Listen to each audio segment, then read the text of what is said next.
Hi, welcome to recitation. In lecture, you've learned how to compute derivatives of polynomials, and you've learned the relationship between derivatives and tangent lines. So let's do a quick example that puts those two ideas together.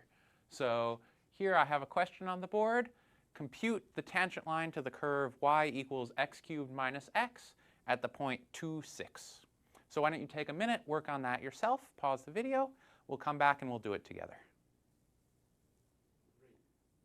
All right, welcome back. So we have this function y equals x cubed minus x. Let's just draw a quick sketch of it. So looks to me like it has zeros at 0, 1, minus 1, and it sort of does something like this in between. Very rough sketch there, and way over, well, okay.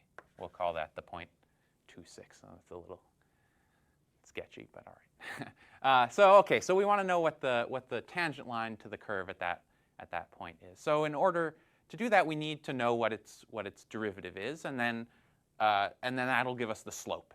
And then with the slope, we have the slope and we have a point, so we can slap that into, say, your point slope formula for a line.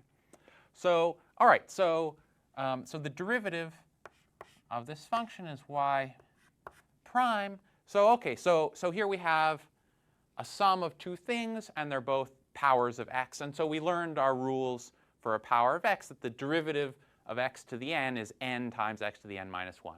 And so we also learned that the derivative of a sum of two things is the sum of the derivatives. So in this case, so the derivative of x cubed minus x is 3x squared minus 1. OK, so this is the slope of the function in terms of x. But in order to compute the tangent line, we need the slope at the particular point in question, right? This is really important. So we aren't going to use 3x squared plus 1 as our slope, right? We want the slope at the point x equals 2, right? So OK, so what we want for the slope of the tangent line is y prime of 2, right? We want it at this point when x is equal to 2. So that's equal to, well, 3 times 2 squared is 12, minus 1 is 11. So this is the slope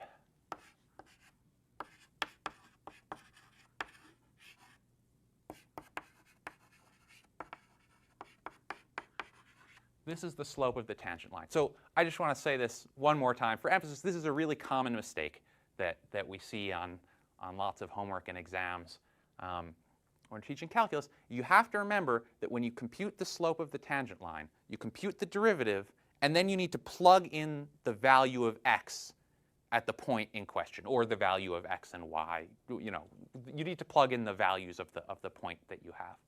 So here the derivative is 3x squared minus 1. So the slope at the point 2, 6 is 11. Right? It's just a number. The slope at that point is that particular number. OK, so now to compute the tangent line, we have a point 2, 6, and we have a slope 11. So we can plug into point slope form.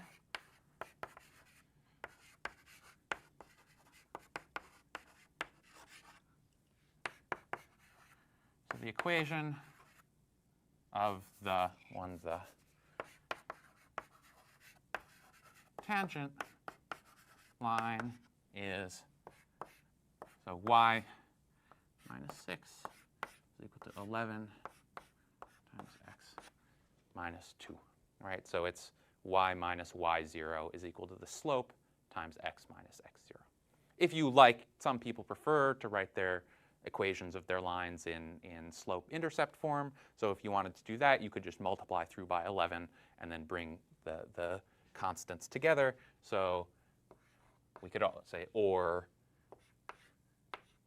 y equals 11x. Well, we get minus 22 plus 6 is minus 16. So either of those is a perfectly good answer to the question. So that's that.